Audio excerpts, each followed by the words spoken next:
Esse é o SBGG Cast, o podcast da Sociedade Brasileira de Geriatria e Gerontologia. Por aqui você confere novidades, entrevistas e muito mais.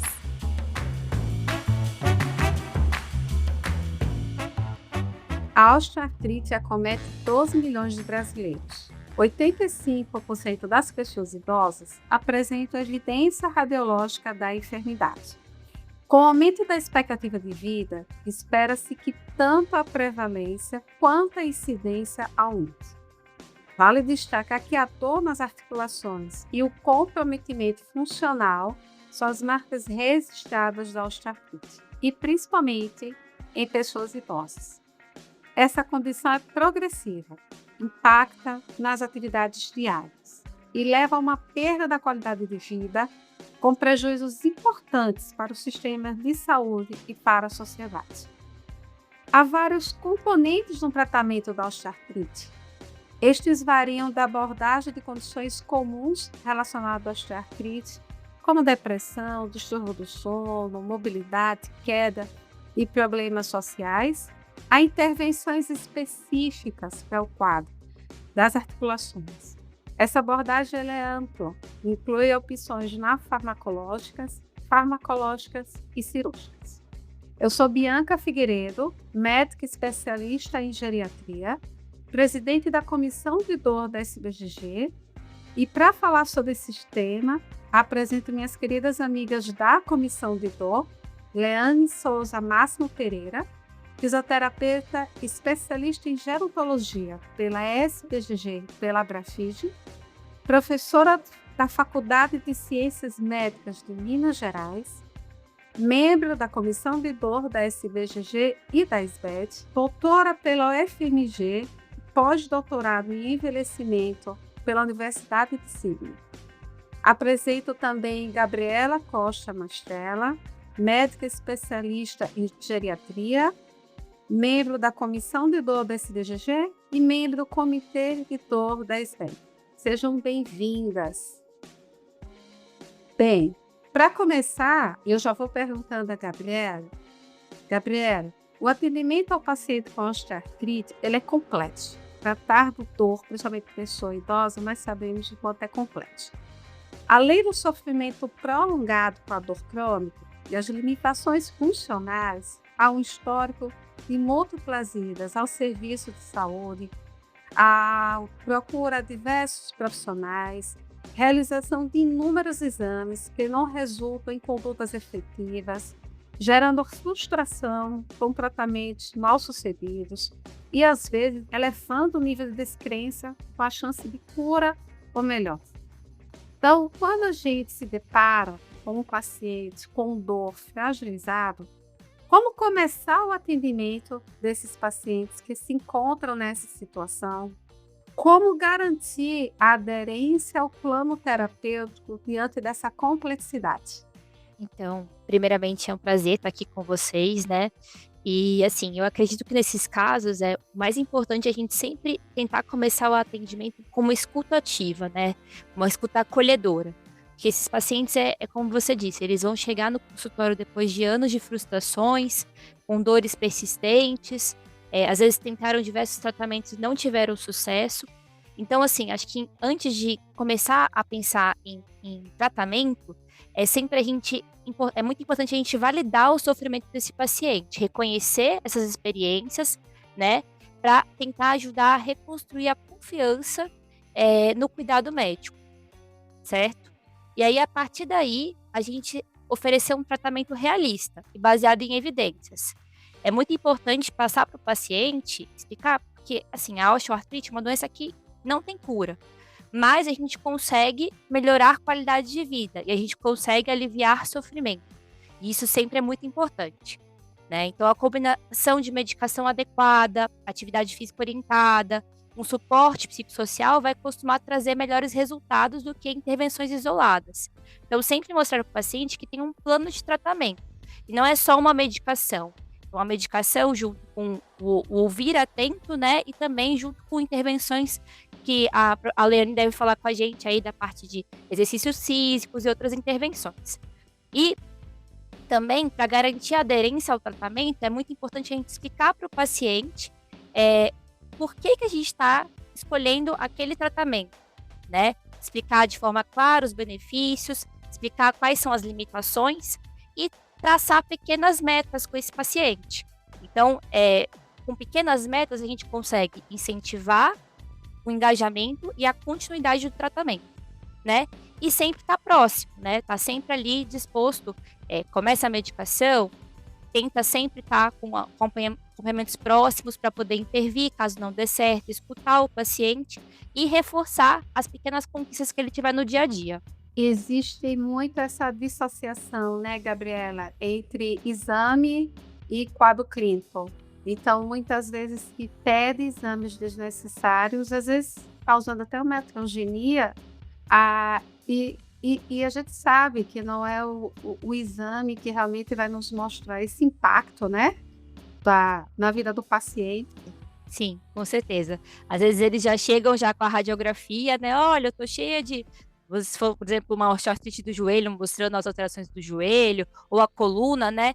E é isso. Às vezes a imagem está muito mais comprometida do que realmente o quadro do paciente. Então, sempre tentar reforçar isso com ele também. Então, basicamente, isso é muito importante, que parece óbvio, mas pelo que você destacou, é educar o paciente, né, sobre a doença progressiva, mas de uma forma baseada em evidência, alinhado a metas que são possíveis de serem alcançadas diante da realidade de cada um, é explicar que tem como melhorar a qualidade de vida, resgatar a funcionalidade do paciente. Perfeito. E entrando no tratamento, vou perguntar a Liane, quando a gente começa, né, o tratamento desse paciente com osteoartrite, como a gente acabou de destacar, muitas vezes eles estão realmente cansados, desanimados, fragilizados, chegam em nós descompensados, com muita dor, muita limitação, a limitação funcional, limitação também a nível articular.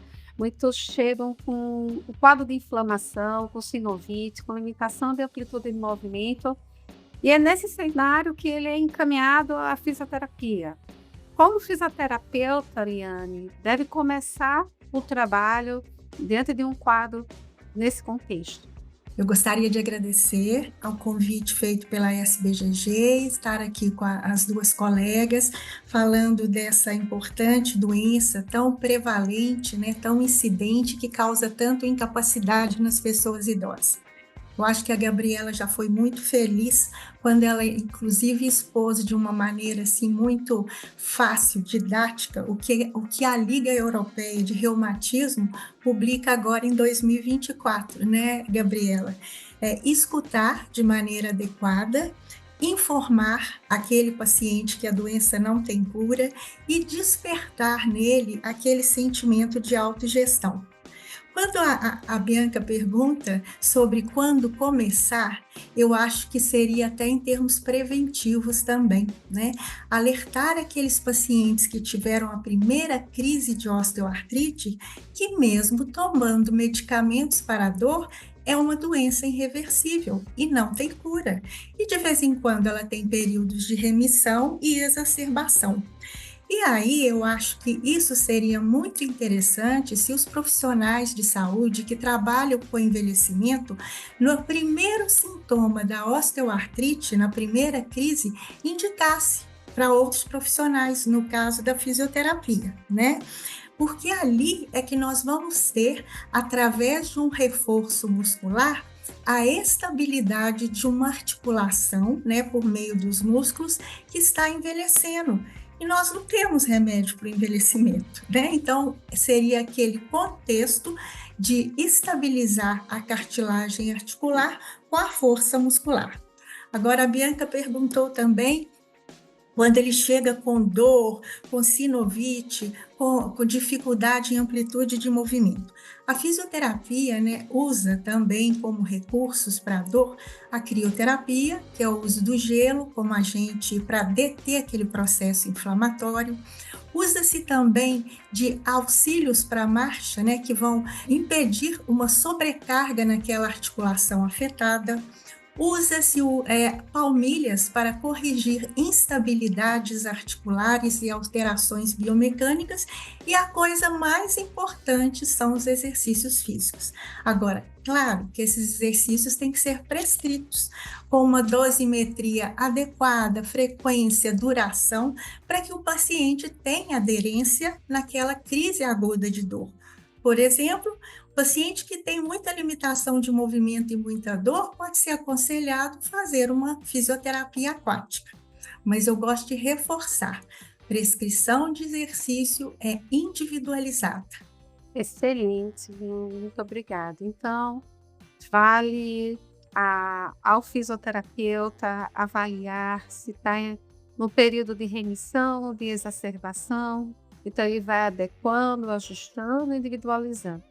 O que não pode, né, é o paciente, muitas vezes, ficar sem nenhum exercício em casa, porque realmente esse quadro vai agravar. Perfeito.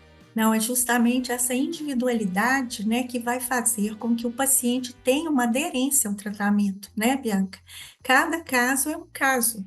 E a gente tem uma possibilidade também de detectar a preferência do paciente, para que ele tenha uma aderência adequada aos exercícios propostos. E falando em tratamento, então, entrando agora no tratamento farmacológico, queria perguntar, Gabriela, porque realmente muitas vezes é um desafio.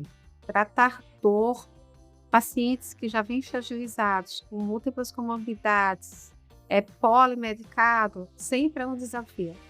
Então, ainda pela escassez também de estudos para os nossos pacientes, então sempre é um desafio. Em relação ao tratamento, tanto o paciente que vem desse quadro de exacerbação, paciente que está em remissão, do arsenal que é orientado, os anti-inflamatórios orais, os tópicos, assim também como nós temos colágeno, curcuma e vários outros possíveis, né, de fazer parte desse arsenal. Como seria o manejo farmacológico mais adequado, né, em curto, médio e longo prazo, e quando os profissionais devem começar a pensar no quadro de dor crônica, a pensar num tratamento da dor neuropática, Gabriela? Então, quando a gente pensa aí no curto prazo, a gente sempre tem que pensar que o foco ali é o alívio da dor, né? Alívio da dor e melhora da funcionalidade, até mesmo para que o nosso colega fisioterapeuta consiga realmente fazer um trabalho adequado com o paciente, porque o paciente com dor, ele não vai conseguir aderir tão bem, né, ao tratamento fisioterápico, né? No caso, quando a gente fala de diretrizes aí na osteoartrite, se foca muito no anti-inflamatório, né? Tanto o anti-inflamatório oral quanto os tópicos, né? Também a gente tem a capsaicina também como uma opção. O grande problema é que muitas vezes a gente atende pacientes mais idosos, mais fragilizados, e aí o anti-inflamatório sempre é uma coisa que a gente precisa usar com muita cautela, né?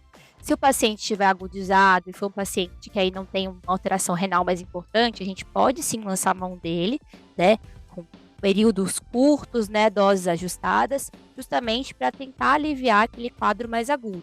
Mas sempre entender quem é este paciente, né? Se for um paciente mais frágil, tem que tomar um pouco mais de atenção. A gente acaba que aqui no Brasil a gente também tem a dipirona como uma possibilidade de tratamento, que não entra tanto nos guidelines por não ser uma medicação de uso comum lá fora, né? Então eles falam muito do paracetamol, mas aqui a gente tem a dipirona como um arsenal terapêutico, né?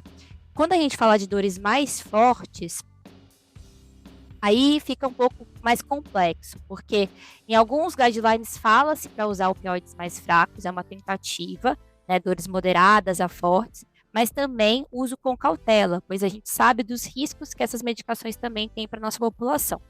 Então, curto prazo, foco é alívio de dor e melhora de funcionalidade. Pensando em médio prazo, aí a gente pode tentar, além de controlar a dor, tentar reduzir a progressão da doença, né? E aí aqui podem entrar os condroprotetores. Também é algo que é um pouco discutível na literatura, mas o guideline europeu fala do uso da glucosamina e da condroitina nesses casos. Então a gente pode tentar usar e também o colágeno tipo 2, tá? Os outros têm algo mais discutível, mas podem ser usados, e a gente também tem a infiltração com ácido hialurônico, né, que é uma outra possibilidade, né? E a longo prazo, a nossa prioridade é evitar piora funcional, né, e minimizar o impacto da dor crônica. E aí, acho que entra mais o tratamento não farmacológico, né? Então, aí vai entrar mais a questão de exercício, fisioterapia, se tiver o paciente com sobrepeso, talvez a perda de peso, né? E se a dor for refratária a tudo isso, aí a gente pode considerar, em alguns casos, uma indicação cirúrgica, né? E também a gente pode considerar hoje os bloqueios, né? A gente tem os bloqueios geniculares aí, que é uma opção terapêutica minimamente invasiva, né? Onde você pode bloquear os nervos da inervação ali do joelho, são 3 nervos que a gente bloqueia. E se o paciente responder, a gente pode até pensar numa neuroablação mais para frente, tá? E quando que a gente pensa nessa questão da dor neuropática? Muitos desses pacientes com a dor crônica, eles vão ter uma dessensibilização, né, a longo prazo por conta do quadro de dor, né? E até mesmo alguns pacientes com osteoartrite de joelho podem ter sintomas neuropáticos no local, justamente por essa sensibilização central. Então, ele pode falar que queima a região, ter choque. Então, é nesses casos que a gente vai pensar em associar alguma medicação para esse tipo de dor. E no caso, quando a gente fala de literatura, a duloxetina é o mais bem indicado, né? Que é um antidepressivo dual aí, que vai ter uma boa ação nesses casos. Quem trata a dor em pessoa idosa com osteoartrite se depara sempre somente em relações anti-inflamatórios. Então, alguns guidelines, inclusive, eles destacam, né? A pessoa acima de 70 anos tem que ser exceção à prescrição de anti-inflamatórios após a avaliação dos riscos, como você destacou, renal, cardíaco, gastrointestinal. Eu escuto muito, me perguntam muito sobre colágeno, não sei se o que você geralmente explica. Eu explico que o colágeno ele vem como arsenal, mas ele vem associado a toda uma mudança de estilo de vida, né? A gente está aqui falando de uma abordagem complexa, mas eu percebo que muitas pessoas aderem ao colágeno, não vêem a melhora, mas eles não fazem atividade física, eles não bebem água, não têm uma alimentação adequada, não é, Gabriela? Então aí também é um sinal junto com a mudança de estilo de vida, né? Com toda certeza, assim, o tratamento da osteoartrite mostra que a questão, acho que a maioria dos tratamentos, mas aqui a gente vê que o multimodal, né, não é só a parte farmacológica, a gente tem que vir junto com essa mudança de estilo de vida, a questão da perda de peso, né, a gente tem visto cada vez mais que obesidade não é só a questão do peso, é a questão de uma inflamação a mais também, então tudo isso está ligado aí com o tratamento para ser efetivo a longo prazo, né? Para a gente realmente ter uma redução em progressão de doença, né? E um resultado melhor para o paciente. Excelente. E como a Gabriela destacou, paciente com dor a longo prazo, que esse tratamento da osteoartrite não vem surtindo efeito, pensar em componente neuropático, pensar em dor crônica. Obrigada, Gabriela. E vamos falar novamente sobre o tratamento não farmacológico. Então, perguntar a Liane, qual o impacto? A gente já destacou aqui alguns pontos, mas vamos deixar bem claro. Qual o impacto da prática de exercício físico no controle da dor desses pacientes com osteoartrite? E, novamente, quais os cuidados devem ser tomados para que, de fato, haja uma melhoria e não exacerbação da doença? Então, eu acho que vocês falaram muito bem sobre os hábitos de vida, né? Tem que mudar. E outra coisa que eu gosto de ressaltar, que nós já discutimos aí no tópico anterior, os medicamentos não vão curar a osteoartrite. né? É uma doença irreversível, mas podemos melhorar a funcionalidade do paciente e essas crises podem ficar espaçadas.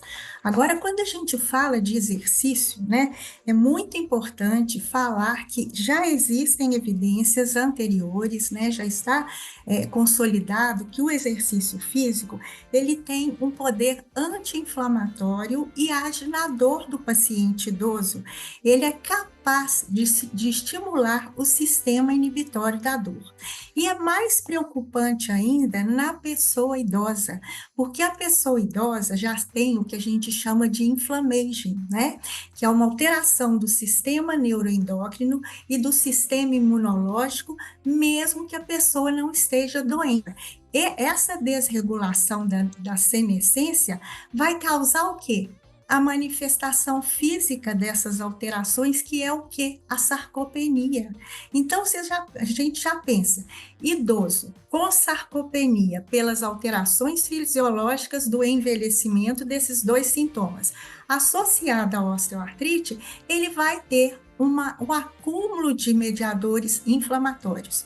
Então, por que eu estou falando isso? Quando eu vou prescrever ou vou orientar os idosos a fazer exercício, eu começo por aí, falo assim, o senhor vai fazer exercício por causa do sistema imunológico também do senhor, porque o músculo hoje já é considerado um órgão endócrino, e quando a gente executa o exercício, principalmente os exercícios resistidos, né, vai ocorrer uma série de liberação, uma indução de mediadores que são anti-inflamatórios.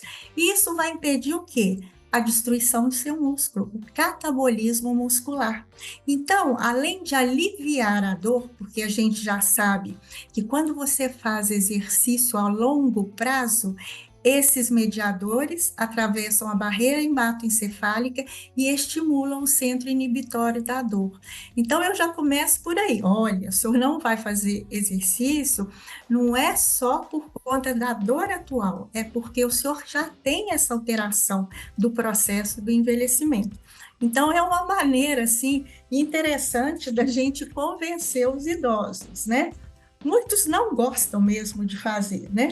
E aí eu começo a falar, ó, além dessa parte toda que eu expliquei, o remédio não tem jeito de curar, ele pode desencadear efeitos adversos, como os anti-inflamatórios, né? Porque é uma população vulnerável. Então, a única coisa é exercício.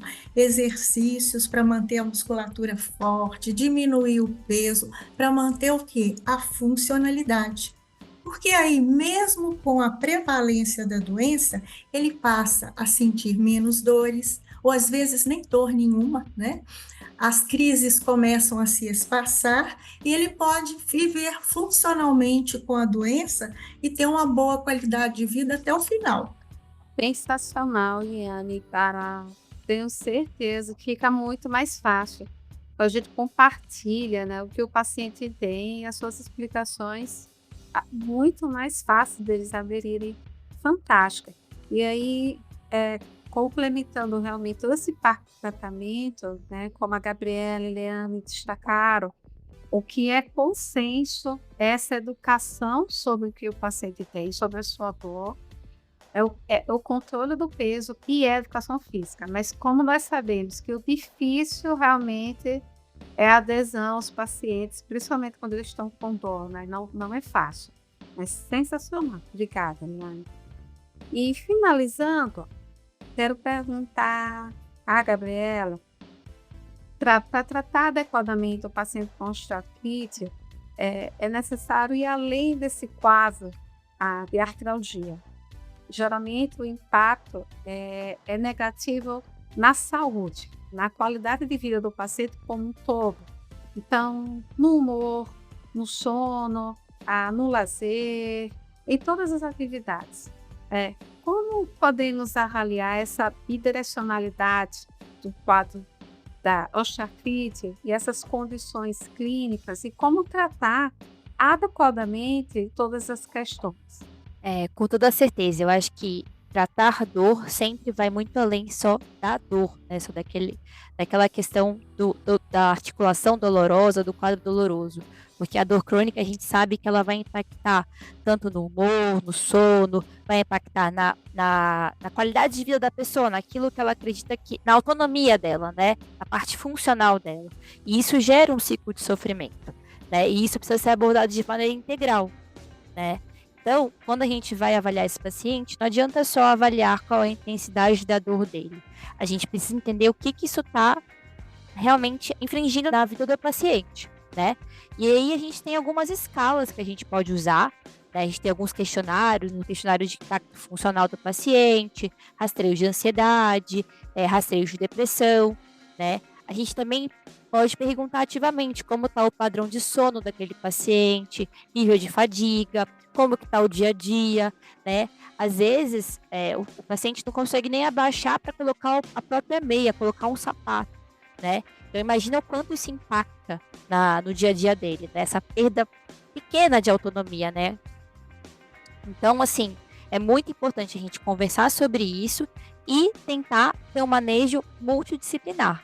Então, a gente vai orientar não só a parte farmacológica do tratamento da dor, mas também tentar dar um suporte psicológico, às vezes orientar esse paciente a fazer uma terapia cognitivo-comportamental, por exemplo, orientar algumas estratégias de sono, né, de higiene do sono, a questão dos exercícios físicos e também, nesses casos, o paciente tem um quadro aí de depressão, um quadro de sensibilização aí central, o antidepressivo, o modulador, né, pode entrar muito bem nesses quadros, tá?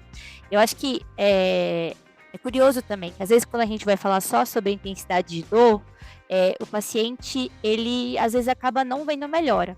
Esses dias mesmo, eu tive uma paciente que eu fui conversar com ela mal de joelho, e eu comecei a medicação, e quando eu perguntava para ela sobre alívio, ela falava que não tinha nenhum. Só que eu percebi, na consulta, quando eu fui vê-la, eu percebi que ela estava andando melhor, percebi que ela estava conseguindo ter uma mobilidade melhor, e quando eu conversei com a fisioterapeuta, ela também me falou dessas melhoras. E aí eu passei para a paciente, falei, olha, mas a senhora não percebe que a caminhar tá melhor, que a senhora está conseguindo fazer tal e tal atividade? E aí ela falou para mim, nossa, é mesmo, eu tô querendo um alívio total da dor, mas realmente, nessa parte, eu tô melhor. Então, volta aquilo que a gente falou no início, né? É bom sempre a gente mostrar para o paciente, com essas pequenas metas, que o tratamento, não, tudo bem, não está zerando, porque não tem cura, mas está aliviando o sofrimento. Isso é muito importante e ajuda a gente a manejar esse quadro, né? E eu acho que outra questão importante também, que a Daiane até falou, é essa questão do papel ativo do paciente no tratamento. Às vezes você vai perguntar para o paciente como que ele acha que vai resolver aquela dor dele. E ele quer sempre colocar a resposta ou na religião, ou às vezes a resposta no remédio. E a gente tem que falar para ele que ele é ator central nesse processo, né? Que pequenas mudanças no dia a dia vão fazer diferença aí nesse tratamento. Eu só quero complementar aí, Gabriela, o seguinte: quando você fala da avaliação da dor, a gente sabe que é uma coisa muito complexa, né? Não é uma escala visual, uma escala numérica que vai nos direcionar. O Melzack Walls, aquele da teoria das comportas, fala assim: é impressionante que avaliar a dor somente pela intensidade é como ver o mundo em preto e branco. Então, a gente tem que ver a funcionalidade, a qualidade dessa dor, né? E só para complementar um pouquinho, quando você fala de dor crônica, né? Alguns autores hoje já têm considerado a dor crônica no paciente idoso como um marcador de envelhecimento cerebral, porque nós já temos estudos, né, com ressonância magnética mostrando aqueles pacientes que persiste a dor crônica, como que o cérebro é diferente, ele já apresenta uma atrofia quando comparado com aqueles que não apresentam a dor crônica. Então, isso é importante. Sim, perfeito. Avaliar a dor só por uma medida de número é muito pouco, né? A gente precisa avaliar o paciente como um todo. Às vezes, o número da dor nem é tão alto, mas o impacto que ela traz para aquele paciente é muito grande. Então, por isso que só a medida numérica, ela é muito pouco para a gente poder realmente considerar tudo que a gente precisa ajudar naquele paciente. Excelente. Que nós possamos, com essa discussão de tanto embasamento científico, ajudar mais na prevenção e na transformação do que no diagnóstico e no tratamento. E o nosso episódio está chegando ao fim. Eu agradeço a participação das nossas convidadas, minhas queridas amigas da Comissão de TOR, Gabriela e Leane. O nosso bate-papo foi excelente. Aos nossos ouvintes, obrigada pela audiência.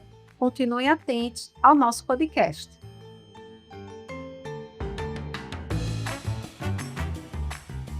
Este episódio do SBGG Cast está disponível no Spotify, Deezer, Google Podcast, Apple Podcast e YouTube.